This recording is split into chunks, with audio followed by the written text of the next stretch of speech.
Hey everybody, welcome back to the show. Well, Oprah might have Dr. Oz, but we've got a new doctor just for you. Dr. Duncan joining us, Duncan Miller, general practitioner, and there's lots of things we want to talk about today with you, Duncan, but the first one was brought up by one of our producers, whose goldfish died. She is convinced, tragically, yes. Muffin died. Muffin the goldfish died. She is convinced that this is because of the radiation that has been migrating over to the BC coast and is falling into our tap water, yes? Well, she gave me a little heads up on that, and I tried to look into it, and there's like nothing happening. There really is nothing happening. So I thought we should sort of put radiation into perspective a bit about that. Okay.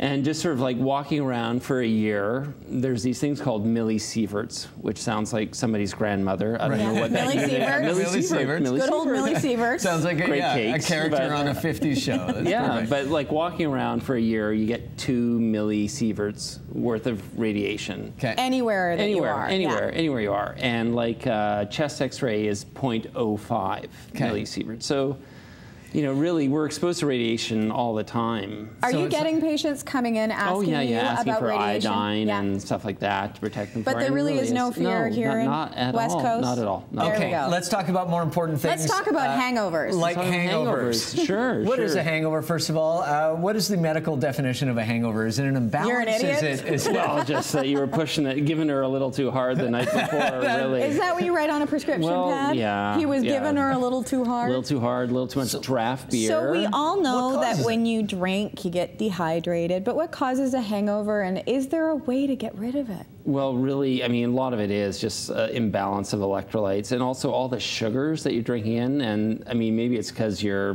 going hard that the shooters start coming out and all the amount of sugar. Like, it's usually, if it's on fire when you're drinking it, it's probably a good idea to put it down.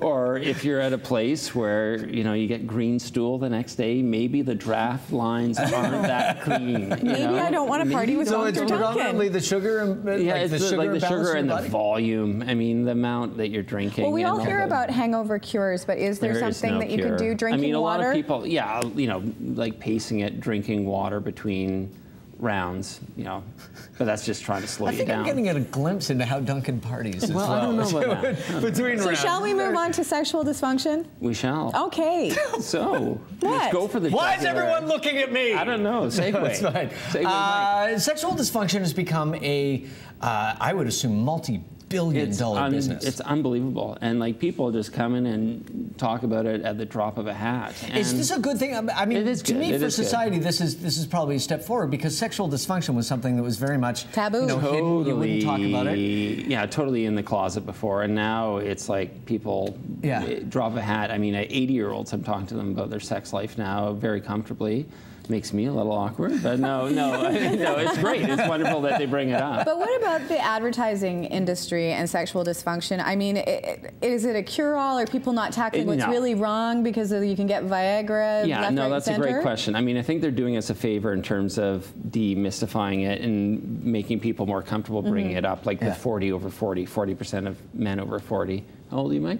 I'm 28. Exactly. So, nothing to it. Stud muffin.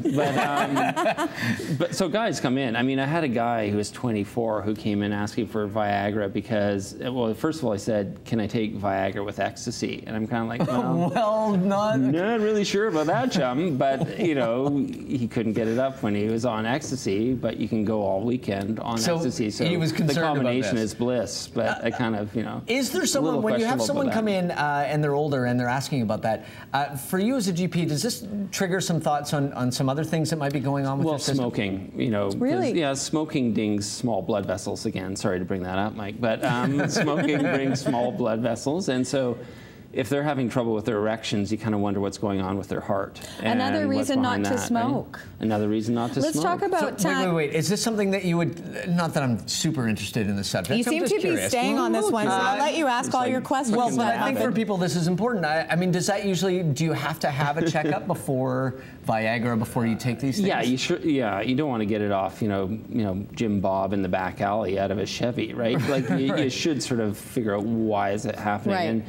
And despite what you might think, like the biggest sex organ is this head, right? Like a lot of times it's performance anxiety, different new issue. Partner, you know, you're not 19 anymore. Right. You need to put on the Barry White, whatever. Whatever. And Sade for me. Sade, excellent. You mentioned buying drugs from someone you may not know. Let's move on to street drugs and the dangers of them. Whether you're buying prescription drugs off the street or other kinds of drugs, there's so many dangers. There are so many things out there that give me the willies. I mean, I have a 13-year-old daughter as well, and a 10-year-old, and you know, drugs are so plentiful, and it's easier to get really than alcohol for a lot of the kids.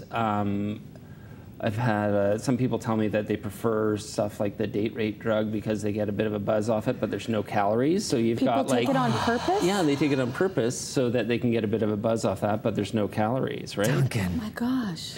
But the one that really, really, really freaks me out is crystal meth. Like that is the one that it's a nasty, well, and it's so nasty prevalent here in Vancouver, and you can become brutally addicted to this just trying it one time. Yeah. What does it do? Does it trigger, is it endorphins? Is it? Well, what it does, and I mean, to put it in perspective and how nasty it is, like when they make it, typically they do it in a bathtub, and they peel the enamel off the bathtub making this stuff, and they have to wear hazmat suits to clear out the sites. It gives you an idea of what it will do to you internally. Exactly, and where something like cocaine or nicotine or narcotics, they stimulate one nerve cell to signal the next one.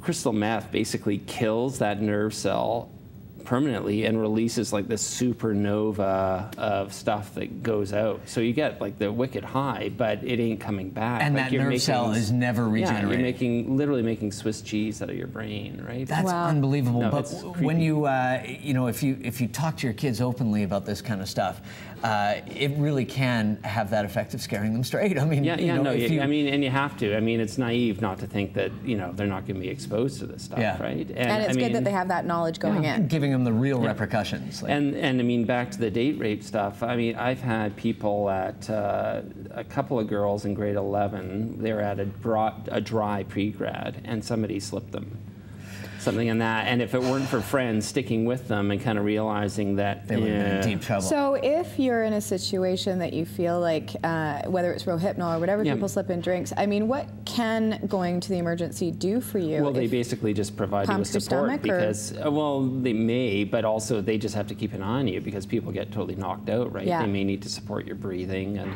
whatever. Danger, danger. Danger. Duncan, thank you. Thank you, Dr. Duncan. Well, that was painless. Thank you for... Thank you. Well, less painless than, say, Friday by Rebecca Black. Right, which is very painful. We are going to take a quick...